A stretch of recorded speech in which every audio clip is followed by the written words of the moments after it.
इसके क्या रीज़न है, इस पे हम घर बैठे ट्रीटमेंट कैसा कर सकते हैं, क्या इसका वाइग्राइज सॉल्यूशन है कि आफ्टर द एज ऑफ 55-60 अगर होता होगा तो उसका जो मेन रीज़न होता है, क्योंकि इम्पोर्टेंसी ये साइन है, ये सिम्टम है कि आपका cardiovascular health after the age of 45-50 definitely आपका टेस्टोस्टेरोन लेवल कम हो जाता है, आपके बोन सिटी आपकी कम हो जाती है, आपकी स्किन जो है वो इलास्टिसिटी बढ़ा देती है और इसके साइड इफेक्ट होते हैं, इसका एडिक्शन होता है और उसकी वजह से डोज बढ़ाने का काम कर सकता है। लेकिन होता क्या है दोस्तों, हमारे पास जब भी पेशेंट आते हैं उनको क्विक फिक्सिंग या क्विक सॉल्यूशन चाहिए।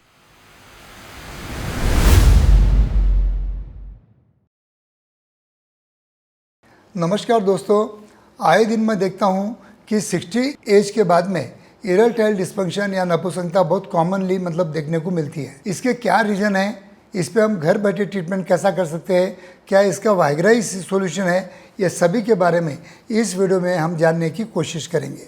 दोस्तों, मैं हूं doctor Umesh. As a clinical sexologist गए 40 साल से मैं आपको सेक्स एजुकेशन, साइंटिफिक इन्फॉर्मेशन देने की कोशिश कर रहा हूं। अगर मेरे वीडियो आपको अच्छे लगते हैं तो डेली 2 वीडियो आप तक पहुंचते रहेंगे। कुछ ना कुछ आपके सेक्सुअल लाइफ में और हेल्दी लाइफ में कुछ ना कुछ आपको बेनिफिट दे सकते हैं। और वीडियो अच्छे लगते हैं तो आपके यार दोस्तों को शेयर करके उनको भी मेरे वीडियो का आप बेनिफिट करके दे सकते हैं। तो दोस्तों, आज का जो हमारा टॉपिक है कि उम्र के हिसाब से 60 साल के बाद में, 55 साल के बाद में इरेक्टाइल डिस्फंक्शन क्यों होता है। अब देखो, इरेक्टाइल डिस्फंक्शन अगर हो गया तो इसका क्या होता है कि आफ्टर द एज ऑफ 55-60 अगर होता होगा तो उसका जो मेन रीज़न होता है वो होता है कार्डियोवैस्कुलर हेल्थ। क्योंकि इम्पोर्टेंसी ये साइन है, ये सिम्टम है कि आपका कार्डियोवैस्कुलर हेल्थ थोड़ा कंप्रोमाइज़ कर रहा है, पुअर है, उस पर आपको वर्कआउट करना बहुत ज़रूरी है। क्योंकि क्या होता है कि अगर आपका हार्ट वीक होगा, आपके जो ब्लड वेसल जो ब्लड फ्लो कर रहे हैं उसमें कुछ प्लाक होगा, एथेरोस्क्लेरोसिस होगा, तो डेफिनेटली वाइग्रा ये सॉल्यूशन नहीं हो सकता है। क्योंकि हमें काम करना होता है अपने हार्ट को स्ट्रॉन्ग करने का और अपने जो खून के धमनियों में जो प्लाक जमा है, जो एथेरोस्क्लेरोसिस हुआ है, उसको दूर करने का। ये 2 चीज़ों पे अगर काम करे और कार्डियोवैस्कुलर हेल्थ अपनी मेंटेन रखे तो मुझे लगता है कि इम्पोर्टेंसी का ट्रीटमेंट घर बैठे आप कर सकते हैं। दूसरा रीज़न होता है कि टेस्टोस्टेरोन। अब testosterone level day by day after the age of 30 1% per year घटते रहता है। इसके लिए फॉरेन कंट्रीज़ में आफ्टर द एज ऑफ 45-50 जब 30-40% टेस्टोस्टेरोन हमारे बॉडी में कम हो जाता है, उसकी वजह से हमारी काम इच्छा कम हो जाती है, उसकी वजह से हमारी इरेक्शन कम हो जाते हैं। इसके लिए प्रॉपरली कोई भी साइंटिफिक डॉक्टर के पास या एक्सपीरियंस डॉक्टर के पास जाके टेस्टोस्टेरोन हार्मोनल रिप्लेसमेंट थेरेपी करते हैं। तो वही हमारे क्लिनिक में होता है, क्योंकि after the age of 45-50 definitely आपका टेस्टोस्टेरोन लेवल कम हो जाता है और उसके वजह से ऐसा ज़रूरी नहीं है कि testosterone is only working for the sex. Testosterone कमी रहने की वजह से आपके कार्डियोवैस्कुलर हेल्थ पुअर हो जाती है, आपके बोन सिटी आपकी कम हो जाती है, आपकी स्किन जो है वो इलास्टिसिटी बढ़ा देती है और इसकी वजह से आपको जल्दी बुढ़ापा आता है। तो टेस्टोस्टेरोन हार्मोन जो है, इसीलिए हम उसको यूथ हार्मोन बोलते हैं। यूथ में वो ज़्यादा रहता है, इसलिए हार्ट अटैक आने का परसेंटेज कम होता है या फ्रैक्चर होने का परसेंटेज कम होता है। तो टेस्टोस्टेरोन लेवल नॉर्मल रखना ये आप ही के हाथ में है। उसके लिए सिंपली आपको प्रॉपरली आपको जिम जाके प्रॉपरली स्ट्रेंथनिंग एक्सरसाइज करना होता है, जिसकी वजह से टेस्टोस्टेरोन आपका बूस्ट हो सकता है। उम्र के हिसाब से 60 साल में जब भी आपको इरेक्टाइल डिस्फंक्शन होता है तब आपको इतना याद रखना है कि आपको 3 चीज़ें आपको बहुत अच्छी चाहिए। एक, विटामिन जिंक जो 3 ग्राम पर डे आपको लेना है। ओमेगा फैटी 3 एसिड जो 2 to 3 ग्राम आपको लेना है। मैग्नीशियम आपको लेना है और विटामिन D3 आपका नॉर्मल रहना है। अब विटामिन D3 के लिए आपको सुबह सुबह धूप में आपको थोड़ा वॉकिंग करना है। 3 मिनट वॉकिंग करना, 1 मिनट रनिंग करना, 3 मिनट वॉकिंग करना, 1 मिनट रनिंग करना। तो इसमें दोनों भी बातें हो जाती है। विटामिन D3 भी आपको सन से मिल जाता है और कार्डियो भी एक्सरसाइज आपका हो जाता है। तो दोनों भी बातें आपकी प्रॉपरली हो जाती है। ये सिंपल है। चौथी बात, यल आर्जिनिन का परसेंटेज जो है, नाइट्रिक ऑक्साइड जो अपने धमनियों में रहता है, जो एंडोथेलियम सेल्स बनाती है, जो हमारी जो जो धमनियों की अंदर की जो लेयर होती है वहाँ पे नाइट्रिक ऑक्साइड बनता है।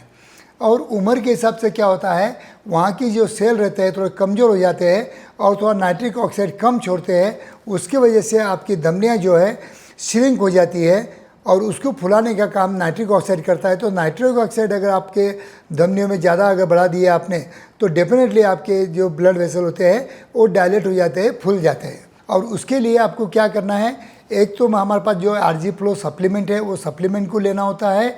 अगर नहीं लेना चाहते हैं, आप घर बैठे करना चाहते हैं, तो डेली आपको मॉर्निंग में 1 गिलास बीटरूट या अनार का जूस, ये 2 जो भी अवेलेबल है उसका जूस आप ले सकते हो।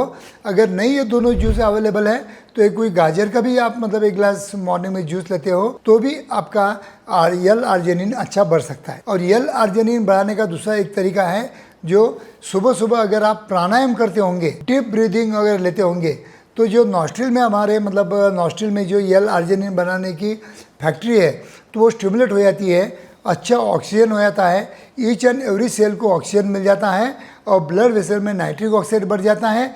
इसकी वजह से आपको फ्रेश और इनर्जेटिक लगता है। तो ये भी आप घर बैठे कर सकते हैं। तो दोस्तों, मेरा कहने का मतलब ये है कि इसका सॉल्यूशन वाइग्रा नहीं है। वाइग्रा जो देगा आपको सॉल्यूशन वो टेम्पररी देगा, टेम्पररी आपके बॉडी में नाइट्रिक ऑक्साइड का मतलब निर्माण करेगा, आपकी धमनियों को फुलाएगा, आपके मतलब ब्लड प्राइवेट पार्ट को ब्लड फ्लो बढ़ाएगा और उसकी वजह से आपको टेम्पररी रिएक्शन आएंगे। लेकिन इसके साइड इफेक्ट होते हैं, इसका एडिक्शन होता है और उसकी वजह से डोज बढ़ाने का काम पड़ सकता है। और कभी कभी अगर आपका हार्ट वीक है तो आपको हार्ट अटैक आ सकता है और आपके माइंड की अगर नसें कमज़ोर है तो कभी कभी आपको स्ट्रोक भी आ सकता है। तो ये डेंजर दवाई लेने के बजाय जो मैंने आपको घर बैठे जो भी मैंने मतलब सलाह दिया है वो अगर आप अपनाते हो तो मुझे लगता है कि आफ्टर द एज ऑफ 60 भी आपको वाइग्रा जैसी दवाई जो साइड इफेक्ट देती है वो लेने की ज़रूरत ही नहीं रहेगी। लेकिन होता क्या है दोस्तों, हमारे पास जब भी पेशेंट आते हैं उनको मतलब क्विक फिक्सिंग या क्विक सोल्यूशन चाहिए। अगर क्विक सोल्यूशन चाहिए तो हमें टैडोलाफिल या वाइग्रा जैसी टैबलेट लिख के देना ही पड़ता है, क्योंकि पेशेंट की वो डिमांड होती है। अगर मैं नहीं दूंगा तो दूसरी बार मेरे पास नहीं आएगा, तीसरे डॉक्टर के पास चल जाएगा। लेकिन मैं एडवाइस करता हूँ कि ऐसा न करते हुए जो भी मैंने आपको सलाह दिया है वो सलाह पे काम कीजिए। आपका वेट बिल्कुल बैलेंस में रखिए, आपका डाइट प्रॉपर रखिए, हाई प्रोटीन डाइट रखिए, लो कोलेस्ट्रॉल डाइट रखिए ताकि कोलेस्ट्रॉल भी आपकी बॉडी में कम हो सकता है।